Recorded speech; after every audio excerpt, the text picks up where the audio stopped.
Poster Indira Gandhi का, सारा credit Indira Gandhi का। राष्ट्रपति किस लिए थे फिर? किसी को याद है कौन था उस वक्त? मैंने बीबी गिरी नाम बता दिया, वरना गूगल देखना पड़ता मोहम्मद तकी को। मैं तकी साहब समझना चाह रहा हूं, दिल्ली का जो वारंट है उसमें एलजी नंबर 1 है क्या? तो मोहल्ला क्लिनिक से लेके आप एलजी को पान की दुकान का भी उद्घाटन नहीं करने देते क्या? दिल्ली गजब करते यार। बीबी गिरी को 71 की लड़ाई जीतने के बाद कभी गेंदा की माला भी पहनाई गई, गुलाब की छोड़ो।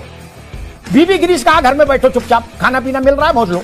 दोस्तों आपने ये छोटा सा क्लिप देखा, आप देख सकते हो किस तरीके से इस वीडियो में अमिताभ अग्निहोत्री का टॉपिक है आज का भारत का जो नया संसद भवन बना है उसके बारे में, और जिस तरीके से वो बात कर रहे हैं उसको लेकर आपको अंदाज़ा हो जाएगा कि विपक्ष जिस तरीके से इस जो उद्घाटन का शामिल होने से बायकॉट कर रहे हैं उसको लेकर बहुत कुछ बातें कही हैं। पहले पूरा वीडियो देखते हैं, साथ में मेरा रहेगा रिएक्शन। प्लीज़ चैनल को सब्सक्राइब करेगा। मैं मिलता हूँ वीडियो के लास्ट। आपकी लड़ाई तो दूसरी चल रही थी, आप यहाँ कहाँ कूद पड़े?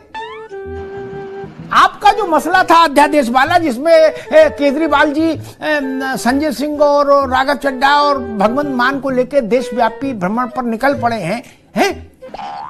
कांग्रेस वाले उसमें आपको कह दिए कि मैंने केजरीवाल के साथ नहीं खड़े होंगे हम ना। आप इसमें क्यों कूद पड़े? आपको भी कोई समस्या है तकी साहब? देखिए, कांग्रेस का चरित्र, कांग्रेस का किरदार उसके साथ है, आम आदमी पार्टी का अपना किरदार है। हम किसी किरदार से, किसी चरित्र से, किसी के बिहेवियर से इन्फ्लुएंस नहीं होते हम। और जरूरी है विपक्ष को एक साथ आने के लिए। जिस तरह से देश में प्रकट होने के बाद और भारतीय जनता पार्टी ताकत के अंदर अपना संतुलन खोती जा रही है और देश को लगातार परेशान की जा रही है, तो उसके लिए विपक्ष को एक साथ आना पड़ेगा। इतने ज्यादा देश में विदेशों से लोन लिया गया है, हर चीज महंगी होती जा रही है, इतना पैसा कहाँ जा रहा है? हमारे एक मात्र प्रधानमंत्री जिन्होंने 1 लाख करोड़ रुपए उधार लिए हैं, 14 प्रधानमंत्रियों ने इतना पैसा नहीं लिया। नहीं, तकी साहब आज लड़ाई किस बात की? आप तो संसद पर है ना, तो संसद में फिर महंगाई पर एक दिन अपन चर्चा रखेंगे। बात संसद पे हो किसी पे हो, लेकिन विपक्ष को साथ में आना पड़ेगा और विपक्ष साथ आएगा।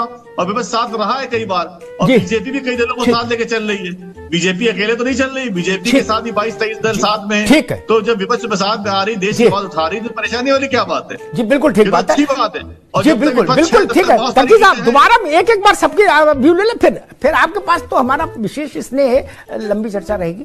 कई लोग इतने वाकशूर होते हैं, वो ऐसी लाइन खींच जाते हैं कि वो फिर शूल निकाले नहीं निकलता है। कांग्रेस के एक नेता से बात हो रही थी हमारी, उन्होंने हमको एक वीडियो भेजा अरविंद जी का, जिसमें अरविंद केजरीवाल करे तुम्हारे बस का कुछ नहीं, ईडी बंद कर दो, सीबीआई बंद कर दो, सारी जांच एजेंसियां बंद कर दो, जब कुछ नहीं कर पा रहे हो। मैं बताता हूं, सोनिया गांधी को उठाओ, बंद करो, 4 दिन इंट्रोगेशन करो, सारा खुलासा हो जाएगा। क्या बंद कर दो? सीबीआई बंद कर दो, एनफोर्समेंट डायरेक्टोरेट बंद कर दो, सारी जांच एजेंसियां बंद कर दो, एसीबी अगर तुमसे जांच नहीं होती तो जांच करानी है, सोनिया गांधी को गिरफ्तार करो, 2 दिन उसका इंटेरोगेशन करो, देखो पता चल जाएगा किस किस ने रिश्वत ली और किस किस ने। अब वो कह रहे थे भाई साहब बताओ इनके साथ कैसे चले जाएं? बोले राजीव गांधी से भारत रत्न वापस लो, इसके लिए इन्हें विधानसभा में प्रस्ताव पारित करा दिया।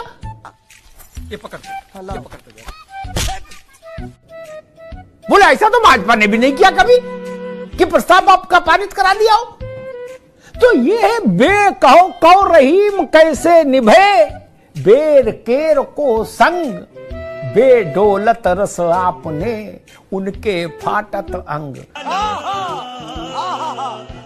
वो हमको 10 उदाहरण गिनाए रत्ना जी। बोले भाई साहब एक आध हो तो चलो पानी के साथ निगल ले, पूरे शरीर में बाण चुभोए अरविंद ने। अब बोले हम कैसे साथ चले जाए? बोले अध्यादेश में इनको लटकने दो। अच्छा बात नहीं है।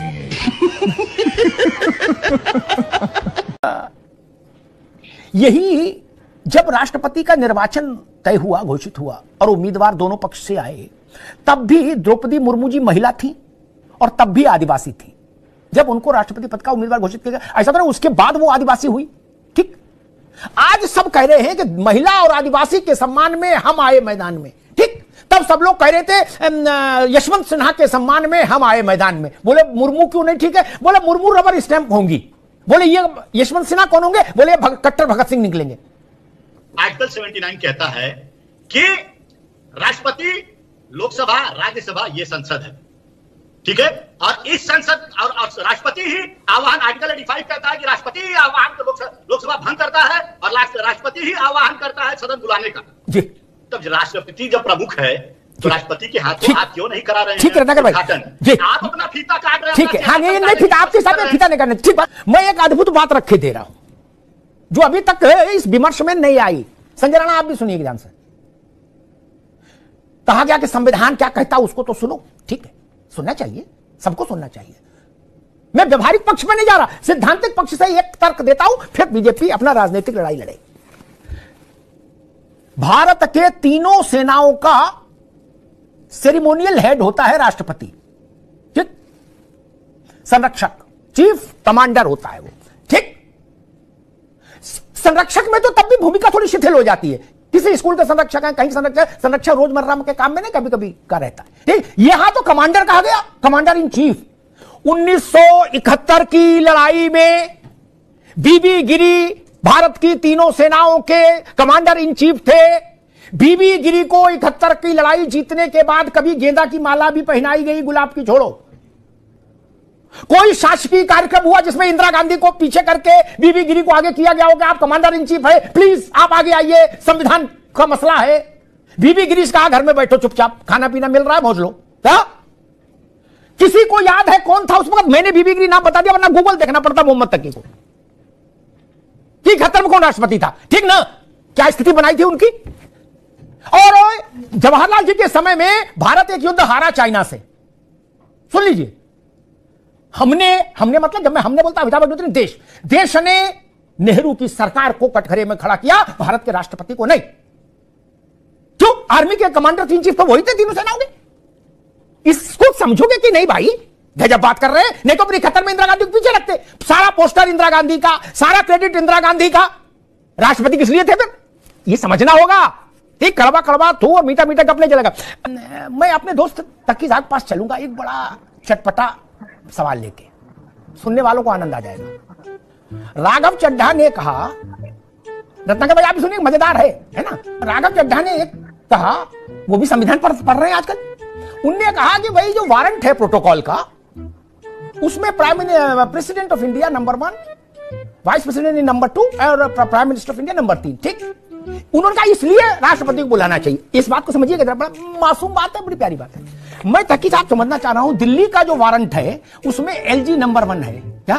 तो मोहल्ला क्लिनिक से लेके और शौचालय तक जो बन रहे हैं सार्वजनिक, जिनका उद्घाटन माननीय मुख्यमंत्री जी कर रहे हैं लगातार, है धुआंधार, उनमें एलजी क्यों नहीं ले जाते?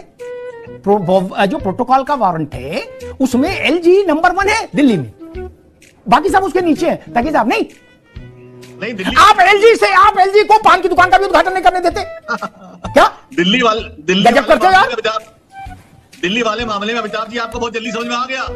यहाँ आप इस्तीफा कर रहे हैं प्रधानमंत्री को और वहाँ आपको राज्यपाल समझ में आ रहे हैं। नहीं, मैंने तो राघव चड्ढा की बात कही भाई, अब आप मुझसे नाराज हो। मैंने राघव चड्ढा की बात कही। मंत्री जी यहाँ प्रधानमंत्री जी को सपोर्ट कर रहे हैं और द्रौपदी मुर्मू को राष्ट्रपति जी को बचा रहे हैं, लेकिन वहाँ एलजी को सपोर्ट कर रहे हैं और केजरीवाल पर खड़े कर रहे हैं। अरे भाई मैं समझ नहीं पा रहा हूँ, अगर राष्ट्रपति वारंट में नंबर 1 है तो वही स्थिति एलजी को हासिल है। वहाँ भी है लोकतंत्र, यहाँ भी है लोकतंत्र, वहाँ भी है लोकतंत्र, यहाँ भी है, दोनों जगह लोकतंत्र कल खत्म। अब भारत में ये एक चीज रही है, अगर सत्ता पक्ष किसी भी तरीके का कोई काम करता है, विपक्ष जो मेन विपक्ष होता है, आपने देखा होगा कि इस वाले जो कार्यक्रम में बहुत सारी पार्टियां आई हैं, ऐसा नहीं है, बट जो मेन विपक्ष है वो बिल्कुल भी नहीं आया और वो किसी न किसी तरीके से इसका बायकॉट करेगा।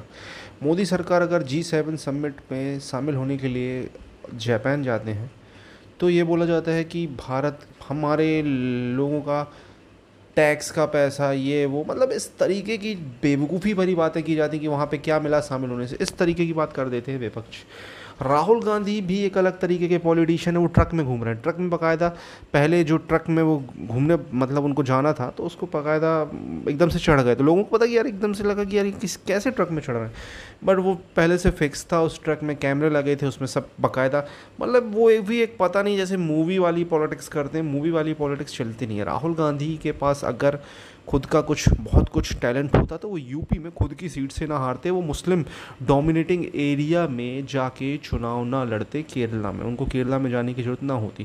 तो इससे आप समझ सकते हो कि कांग्रेस ने जो तुष्टीकरण किया है मुसलमानों और हिंदुओं के बीच उस तुष्टीकरण की वजह से उनको मुस्लिम डोमिनेटिंग एरिया से चुनाव लड़ना पड़ रहा है कि हिंदू जहाँ है वहाँ से वो जीत नहीं पाएंगे। अब कर्नाटका में कांग्रेस की सफलता हासिल हुई है, तो ये भी एक सच है कि लोगों को नाराज़गी बीजेपी के से थी, वहाँ के लोकल लीडर से, वहाँ के लोकल विधायक से। तो बीजेपी को ये देखना होगा, क्योंकि मोदी सरकार की लोकप्रियता में तो अभी सर्वे हुआ तो उसमें एक समझ चीज़ आ रही है कि कोई कमी नहीं है, बट लोकल्स में जो बीजेपी के एमएलएज हैं, सांसद हैं, अगर वो चेहरे फिर से रिपीट होते हैं और उनके खिलाफ एंटी इनकम्बेंसी बढ़ती है, तो फिर अभी आने वाले स्टेट इलेक्शन में फिर शायद कामयाबी मिले कांग्रेस को। जैसे कि अभी आने वाले अपकमिंग स्टेट इलेक्शन है मध्य प्रदेश, छत्तीसगढ़, राजस्थान, ये 3 रहते, इसके बाद लोकसभा इलेक्शन होता है 6 महीने में। तो अब देखते हैं क्या होता है। आपको क्या कहना है इस टॉपिक के बारे में, कमेंट में अपनी राय दें, चैनल को सब्सक्राइब करें। जय हिंद दोस्तों। इसी तरीके